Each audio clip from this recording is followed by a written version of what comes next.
আসসালামু আলাইকুম প্রিয় দর্শক, মাই লাভ মিনি কিচেন জার্মানি থেকে আপনাদের জন্য নিয়ে আসলাম ভীষণ মজাদার আর খুবই সুন্দর একটা রেসিপি। আজকে বানিয়ে দেখাবো কেক। কেক কার না পছন্দ, সবারই পছন্দ, কিন্তু কেক অনেক বেশি প্রিয় একটা জিনিস। তো এটা আমার ছেলের বার্থডে কেক। ফেব্রুয়ারির 9 তারিখে আমার এই কেকটা বানানো হয়েছিল, ওই দিন আমার ছেলের বার্থডে ছিল। তো এই যে দেখুন, আমার ছেলের এখন 2 বছর হলো আর কি, ফেব্রুয়ারির 9 তারিখে।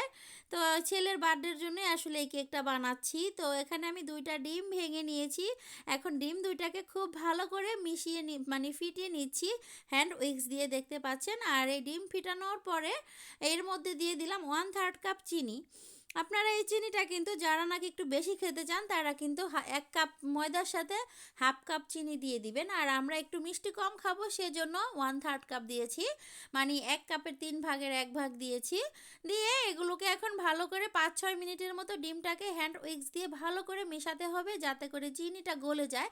যেই পর্যন্ত চিনিটা গলে না যাবে ওই পর্যন্ত আমরা এটাকে ভালো করে ফিটিয়ে নিচ্ছি। তারপরে দিয়ে দিলাম 1 কাপ ময়দা। 1 কাপ ময়দার সাথে দিয়ে দিব 1/3 কাপ কর্নফ্লাওয়ার। তো কর্নফ্লাওয়ারটা দিলে কেকটা বেশি একটা সফট হয়, সেজন্য কর্নফ্লাওয়ার দিয়েছি। আপনাদের কাছে কর্নফ্লাওয়ার না থাকলে আপনারা এর ক্ষেত্রে কিন্তু এটা স্কিপও করতে পারবেন, সমস্যা নেই। আর দিয়ে দিলাম 1 চা চামচ বেকিং পাউডার। বেকিং পাউডার দেওয়ার পরে এগুলোকে চেলে নিয়েছি। তারপরে এখানে 1/2 চা চামচ বেকিং সোডা দিয়ে দিলাম। এতে করে কেকটা অনেক বেশি ফুলবে আর সুন্দর হবে। আর দিয়ে দিলাম একটুখানি লবণ। সামান্য একটু লবণ দিলে কিন্তু কেক মানে মিষ্টি জিনিস অনেক ভালো লাগে খেতে। আর এরপরে দিয়ে দিলাম 2টা কমলা, আমি ব্লেন্ড করে নিয়েছিলাম, সেই কমলার রস বের করে চিপড়িয়ে একদম সেকে নিয়েছি আর কি। আর 1/4 কাপ সয়াবিন তেল দিয়ে দিলাম।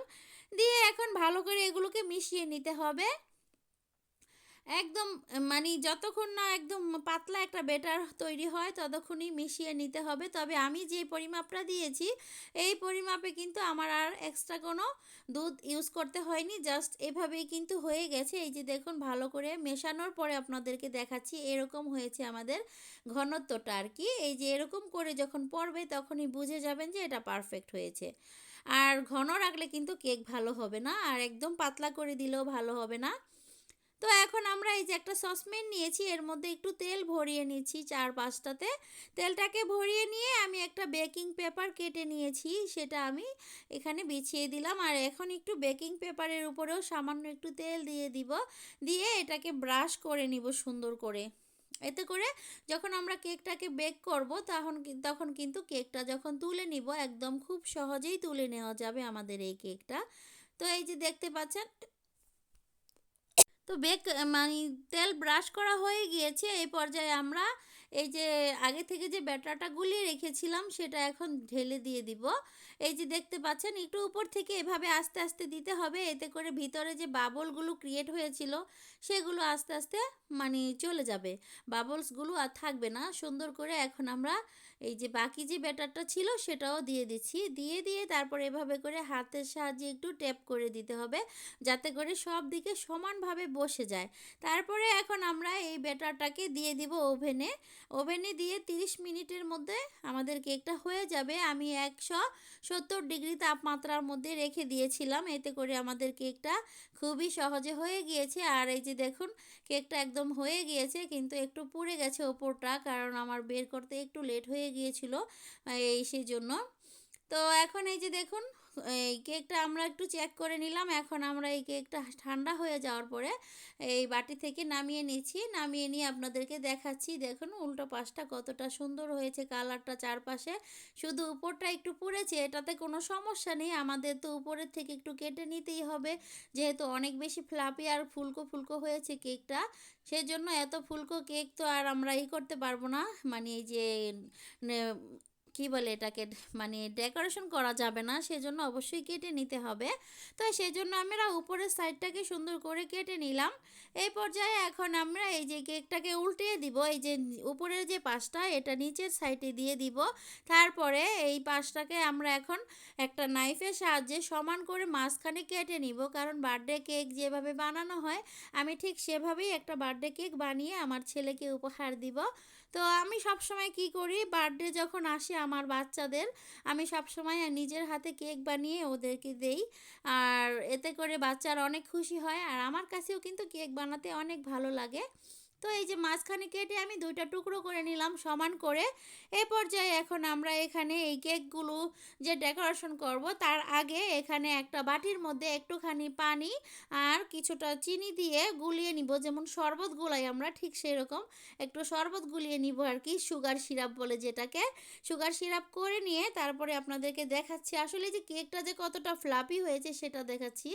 দেখুন, আমি হাত দিয়ে একটু চেপে চেপে আর কি দেখিয়ে দিলাম কতটা সফট হয়েছে ভিতরটা।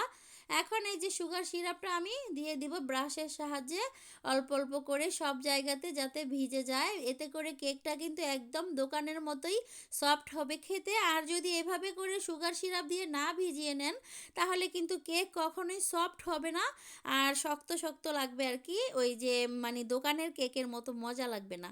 সেজন্য অবশ্যই সুগার সিরাপ দিয়ে ভিজিয়ে নিতে হবে। তারপরে এই যে আমরা যে আগে থেকে যে ক্রিমটাকে মানে রেডি করে রেখেছিলাম, ক্রিমটাকে আমি এখনও দিয়ে দিব, কারণ সম্পূর্ণ ভিডিওটা আপনাদেরকে দেখাতে গেলে আমাদের ভিডিওটা অনেক বড় হয়ে যেত, সেজন্য আমি সম্পূর্ণটা আপনাদেরকে দেখাবো না। কারণ দেখাতে গেলে অনেক বড় ভিডিও হয়ে গেলে অনেক আপুরা আছে না দেখেই চলে যায়, কিছু কিছু আপুরা আছে নাকি 3-4 মিনিট বা 2 মিনিট দেখেই বের হয়ে চলে যায় একটা কমেন্ট করে, এতে করে কিন্তু কখনোই ভিউজ হবে না, এটা আরও প্রবলেম হবে আর ওই ভিডিওটা একদম ডাউন হয়ে যায়, এটাই আমি জানি। তো যেটা আমি জানি সেটা বললাম, এরকম কাজটা কোনো আপুরাই প্লিজ করবেন না, এতে করে কিন্তু আপনারও ক্ষতি, আর যে যার ভিডিওটা দেখি এরকম করেন আপনারা, এটা তার কিন্তু মারাত্মক ক্ষতি হয়, তার ভিডিওটা কোনো দিনই মানে ভাইরাল হবে না, এই ভাইরাল হওয়ার চান্সটা অনেকটাই কমে যায়। তো যে সকল আপুরা ভিডিওতে জাস্ট একটা কমেন্ট করে চলে যান সেই সকল আপুদের কাছে বলি প্লিজ এমনটা করবেন না, অন্তত আমার সাথে করবেন না। এই জন্য আমি কারো ভিডিও এরকম করি না, আমি যার ভিডিও দেখি ফুল ওয়াচ করি, সেজন্য সবার কাছে আমার একটাই রিকোয়েস্ট, প্লিজ আমার ভিডিওটা ফুল ওয়াচ করবেন এবং একটা লাইক কমেন্ট করে যাবেন প্লিজ, তাহলে কিন্তু আপনাদের বাড়িতে পৌঁছতে আমার খুব সহজ হয়, এটাই আর কি। আর এই যে কেকটা আসলে যখন আমরা কেটেছিলাম বার্থডের দিন, ওই দিন আমি আসলে দেখাতে পারিনি, এটা আমি 3-4 দিন পরে আর কি এই ভিডিওটা করে রেখেছি, তো সেটাই একটু আপনাদেরকে দেখালাম। তো যাই হোক, এই যে আমার কেকটা যদি আপনাদের কাছে একটু হলেও ভালো লাগে তাহলে প্লিজ আমার চ্যানেলটাকে সাবস্ক্রাইব করে রাখবেন। আর যে সকল আপুরা আমাকে সাবস্ক্রাইব করে এই পর্যন্ত আমার সাথে আছেন তাদেরকে জানাই অসংখ্য ধন্যবাদ। আর আমার ছেলের জন্য দোয়া করবেন, আমার ছেলেটা যেন একটু তাড়াতাড়ি সুস্থ হয়ে যায়, ও একটু অসুস্থ আছে আর কি।